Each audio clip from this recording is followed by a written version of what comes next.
Всем привет, с вами, как всегда, Маша Рябинина. Эх, какой раз я говорю это приветствие. Впрочем, не важно, это уже 30-е мое видео на канале. Юбилей как-никак. В честь этого я решила рассказать, как я делаю и снимаю видео. Показать свое оборудование, что и для чего я использую при создании видео. Кстати, отдельное спасибо моей подруге, что предоставила мне карту Таро для моего видео. Приятного просмотра. Возьмите перекусить себе и налейте чай. Или чего-нибудь покрепче. Будет интересно.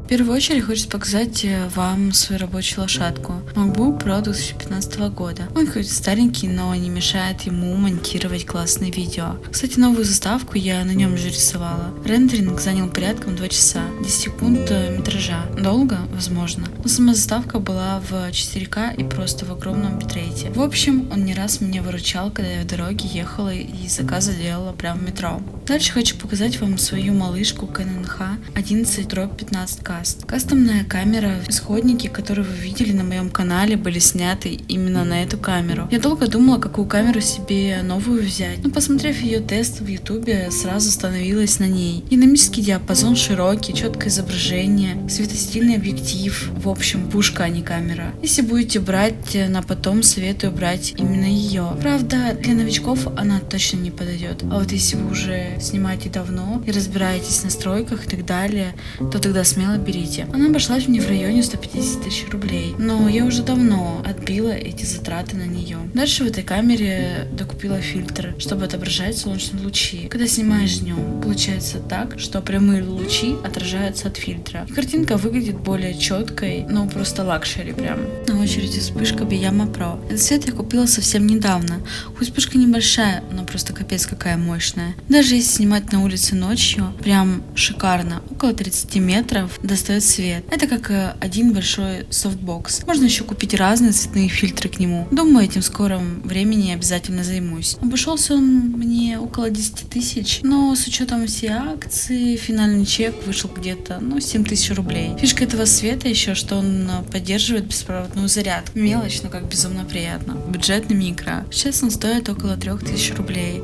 Но звук меня вполне устраивает. Гитара на нем записывала. Я уже снимала видео о том, как я пишу музыку дома. Можете глянуть, подсказка появится сверху. Но в последнее время я использую обычный iPhone для записи своего голоса в приложении GarageBand. Оттуда я уже потом вывожу запись голоса в WAV-формате себе на комп. И монтирую. В дальнейшем думаю взять себе беспроводной микрофон Blue. Сейчас, насколько мне известно, его цена составляет 15 тысяч. Также в скором времени качество звука еще возрастет. Микрофон B будет потом использоваться чисто как накамерный микрофон. Как я была рада, когда я наконец-то купила себе нормальный штатив. Вы даже не представляете, как я мудохалась со своим старым. Это просто жесть. Он постоянно ломался и складывалось такое ощущение, что одно неосторожное движение и он развалится, собственно, как и наш автопром. Это была шутка, если что. Не обижайтесь, кто ездит на советских автомобилях. Но когда я купила новый штатив, моему счастью просто не было предела. Все работает как швейцарские часы. Я бы даже сказала, что еще лучше. Ничего не скрипит, не дергается, не звенит, и все механизмы хорошо складываются. Так еще недавно просто себе новый мир открыла. Секретный лайфхак, о котором знают единицы. Из-за этого штатива я сделала стабилизатор. Просто открутила ножку и ставила ее с другой стороны. Вот так просто получился стабилизатор. Поскольку штатив достаточно тяжелый, то с ним нереально круто парировать. Вы сейчас видите исходники, я их сняла на этот штатив. Выглядит, будто я сняла на профессиональный стабилизатор. Пользуйтесь лайфхаком. Я иду дальше. iPhone. Телефон как телефон. Второй iPhone. Боже, зачем мне столько телефонов? Пора бы уже повыкидывать их на мусорку. Да, черт, тут их целая куча. Ладно, пропустим все эти телефоны и просто перейдем к креплению для телефона, чтобы его можно было нацепить на штатив и спокойно себе снимать. Вещица очень годная, когда камеры нет под рукой. Взяла за 1000 рублей. Кстати, он такой же фирмы, что и штатив, так что проблем с совместимостью не возникло. Плойку использую чисто либо отдохнуть, или же снять для канала какую-нибудь новую игру. Так вот, второй комп Asus, его обычно не использую. Ладно, на самом деле тоже для записи игр или же просмотра фильмов с пивком и поздно вечером. Шикарно, теперь я знаю, чем я займусь сегодня ночью. Его точную цену я вам не скажу, покупала в году 18. Еще на скидку в районе 50к в магазине. И он вроде уже давно не выпускается, хотя при этом обновление выходит достаточно часто. Ну и монтажные наушники Sony. Модель не помню, про них